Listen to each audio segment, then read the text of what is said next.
ఒక అతను అతి తెలివి గలవాడు, అతి తెలివి ఉన్నవాడు అనుకొని ట్రైన్ టికెట్ తీసుకోక ట్రైన్ ఎక్కుతాడు. ఎక్కగానే అందులో కూర్చున్నామంటే సీట్లు ఉండవు. ఉండకపోతే పాము పాము పాము వచ్చిందని వరుస్తాడు. అరిచేసరికి అందులో ఉన్న వాళ్ళందరూ వెళ్లిపోతారు. వెళ్లిపోయినాక ఒక సీట్ చూసుకొని ప్రశాంతంగా కూర్చొని పోతాడు. కూర్చొని పోయినాక ఆ ట్రైన్ అక్కడే ఆగిపోతుంది. రాత్రి 8 గంటలు అవుతుంది. మేలుక వస్తుంది. వచ్చేసరికి అందులో ఎవ్వరు ఉండరు. ప్రశాంతంగా నిశ్శబ్దంగా ఉంటది. ఒక టీ అతను కనిపిస్తాడు. కనిపిస్తే రా బాబు టీవీ ఒకటని, ఈ ట్రైన్ ఎక్కడి వరకు వచ్చింది అని అడుగుతాడు.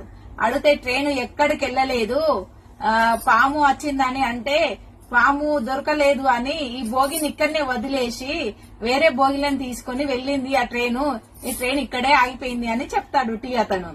అది ఏంటిదంటే ఈయన అతి తెలివి కలవాడు కదా, మోసం ఇంకొకరిని చేయాలని చూసిండు. ఆ మోసం తిరిగి తననే ఎదుర్కొంది.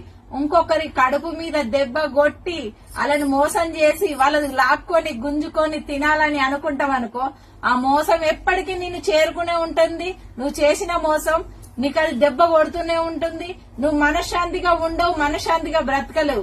ఇది ఒకటి గుర్తుంచుకో. ఎవరిని మోసం చేయకండి, ఎవరిని గుంజుకోకండి. గుంజుకొని తిన్నది మీకు ఎన్నడూ మంచిది కాదు. ఎప్పుడు బాగుపడరు మీరు. ఇది ఒకటి గుర్తుంచుకోండి.